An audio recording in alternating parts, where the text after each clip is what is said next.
You know that feeling when a coincidence happens that is so perfect, so on the nose, that it almost feels scripted? Well, we're about to pull on that exact thread. We're going to follow it from these weird little personal glitches in the Matrix all the way back to ancient mysteries and some seriously cosmic questions. It's a journey that starts on the ground and ends up on a galactic couch, and it might just change how you see, well, pretty much everything. And this right here is the perfect way to start, because it just captures that feeling perfectly, doesn't it? That moment when the universe seems to be winking at you and you start connecting dots that probably shouldn't be connected. It's that fine line between seeing a real pattern and, just piecing together a conspiracy. And that really is the question, isn't it? What are we supposed to do with those glitches in the Matrix? Are all the synchronicities in our lives and these strange echoes we see in human history, are they just random noise? Or are they clues, signals from a system we just don't fully understand? So let's start with those personal glitches. The moments that feel like they were lifted right out of a movie script. The ones that defy all probability and just kind of hint that maybe there's something else going on right under the surface. Okay, so this all kicks off with a simple sketch. An artist is staying in this guest house in Japan, and they're just drawing the ceiling because, hey, it looked cool. And then, completely on a whim, no reason at all, they just doodled some little cartoon crystals in the corner. But then the owner sees the drawing and is totally baffled. He's like, why did you draw those crystals? Turns out, for years, real physical crystals had been sitting in that exact spot. The artist had somehow drawn something they couldn't possibly have known was there. It's a perfect little glitch. And get this, the universe was not done. A little later, they're waiting for a text back from that very same guest house, which by the way was named Piece 1, and they're just wandering through a totally random town and stumble upon this statue, and at the exact moment they look up and read that word, peace. Their phone buzzes. It's the text from Piece 1. I mean, come on, it's a perfect bizarre synchronicity.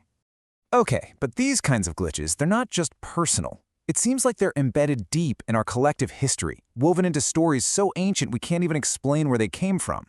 It's almost like a hidden code, passed down for thousands and thousands of years. For instance, take the myth of the Pleiades, the Seven Sisters. All across the world, the core of the story is exactly the same. There were 7 sisters, but now one of them is missing or hidden.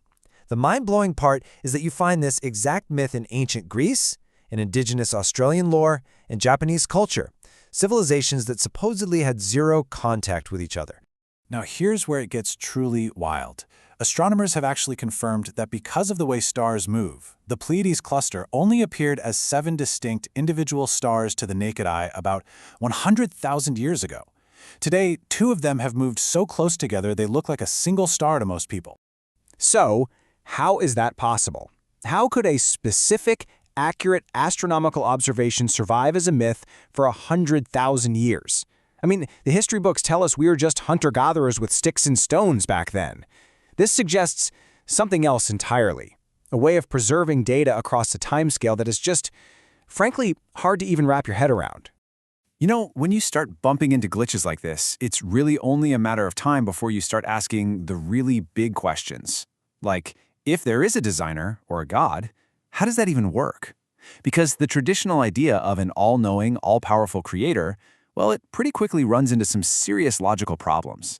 And that brings us to a really simple but kind of devastating analogy for this paradox. It's called the Muffin problem, and it gets right to the heart of the issue with an all-knowing creator and free will. Okay, so here it is. If a baker knows the flour is bad, knows the eggs are spoiled, but bakes the muffin anyway just so he can scream at it for tasting gross, what would you call that baker, right? So if an all-knowing God creates humanity knowing every single flaw in advance, only to then punish us for those exact flaws, that doesn't really sound like a perfect being. It sounds kind of like a sadist. So, if that model of a micromanaging God doesn't quite hold up to scrutiny, what's the alternative? Well, this is where we have to shift our whole perspective, away from micromanagement and towards a radical, mind-bending difference in scale. This actually isn't a new idea at all. It's an old philosophy called deism, championed by people like Benjamin Franklin. It basically solves the muffin problem by saying the creator is more like a clockmaker. They designed the universe with all the laws of physics, wound it up, and then just walked away, letting it run on its own without interfering. And this hands-off creator idea, is probably best understood through a modern analogy. One that reframes our relationship with the divine, not as a parent and a child, but as two beings that exist on such incomprehensibly different scales of reality that they're almost invisible to each other. Let's talk about the tardigrade. So imagine this. You get up from the couch and you walk across your living room to get a sandwich.